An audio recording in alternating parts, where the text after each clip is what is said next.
Hello and welcome to another Warhammer 40k video from GMP Miniatures. So this time I'm painting up some Sicarians or Sicarians, and I'm going ahead and starting with a black primer. Now this can be applied to either the Russ Stalkers or the Infiltrators. For the purpose of the video I'm just using an Infiltrator model, but you can paint this for either of the two different types. So, for a base coat, I'm using Gunmetal from Vallejo. Now I'm airbrushing this over the model. I wouldn't usually recommend airbrushing metallic colours unless it's from the Vallejo model air range, because there's some little metallic pigments, some of them are metallic and they can rust up an airbrush if you don't clean it out properly. But I'm going to go ahead and clean this airbrush thoroughly because I use it every day. So I'm going to go ahead and use some Scarlett Red here and paint in some of the armoured areas of the model.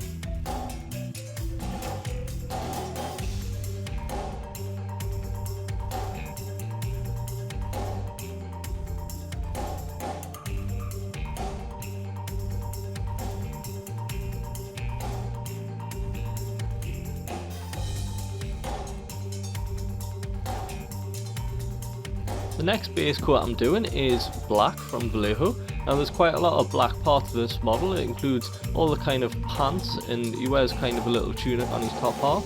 The weapons are black, and around the neck area that's black as well. So there's quite a few black areas. The main colour you want to get down first is the metal first though, because that is the predominant base coat colour.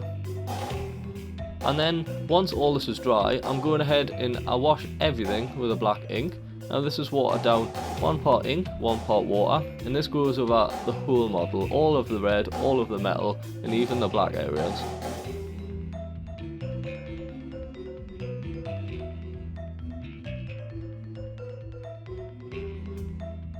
The two leaders of the squad, so this is the leader, the Infiltrators, have cloaks. So to start off, I'm base coating this with flat red from Vallejo. I'm using one of the new Citadel base coating brushes.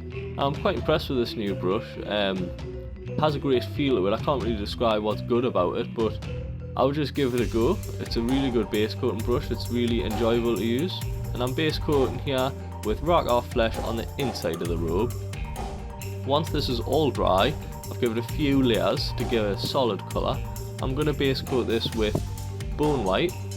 This will also need a few layers to get a solid colour because it's watered down quite a bit, but will provide a nice smooth coat. I'm doing a bit of dry brushing using Evil Sunz Scarlet from Citadel, and this is just over all the armour areas, so anything we're painted with that Scarlet Red, I'm just giving it a nice dry brush highlight with this colour.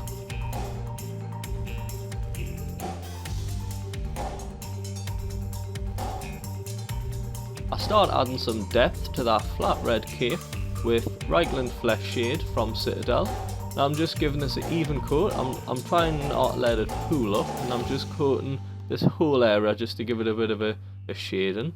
And then I go ahead and base coat the little servo skull in Rakarth flesh.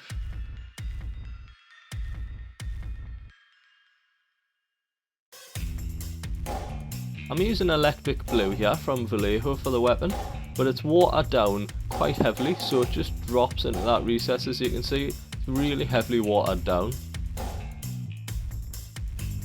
And I'm just using the same colour on the inside of the eye on the servo skull to give a nice kind of blue glow.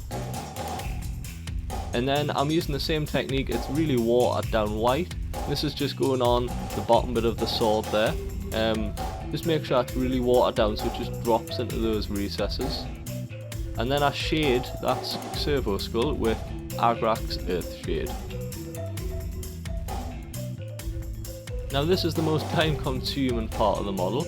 I'm using Runefang steel here, and I'm just edge highlighting all of the metal areas. So if you just go over the whole model and highlight those areas, be patient, it looks really great in the end.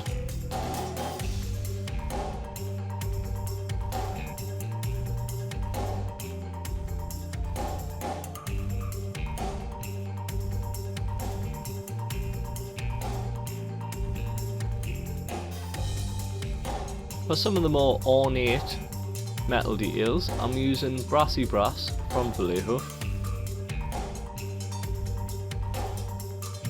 And I just wanted to darken down that eye socket with some black ink. So now I'm going ahead and edge highlighting the armour plates. So I'm using Evil Sunz Scarlet again, but this time it's a more focused approach. I'm going to edge highlight all these kind of standout areas of the armour plate. In that cloak, I wanted to bring up the colour a bit, make it a bit more vibrant, so I used Bloodletter glaze from Citadel. I'm just applying a thin layer over the whole cape.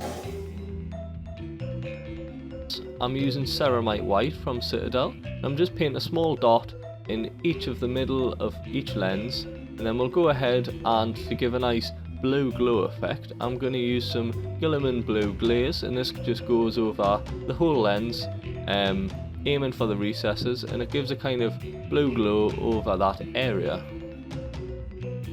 So finally, the Adeptus Mechanicus symbol. I'm using Ceramite white. Remember, this is actually backwards, so the camera inverts things, so it's actually the other way around in real life. If you're unsure, just look at the box art. And then I'm just going back onto that servo skull and adding a layer of Rakarth flesh.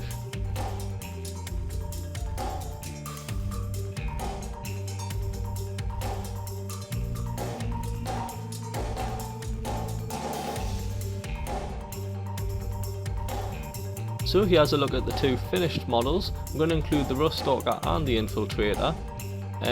So the Rust Stalker's weapons are painted the exact same colour as the Infiltrator's weapons, but it's just using a dry brush and an edge highlight rather than the watered down approach. So I hope you've enjoyed the video, and I'd like to thank you for watching.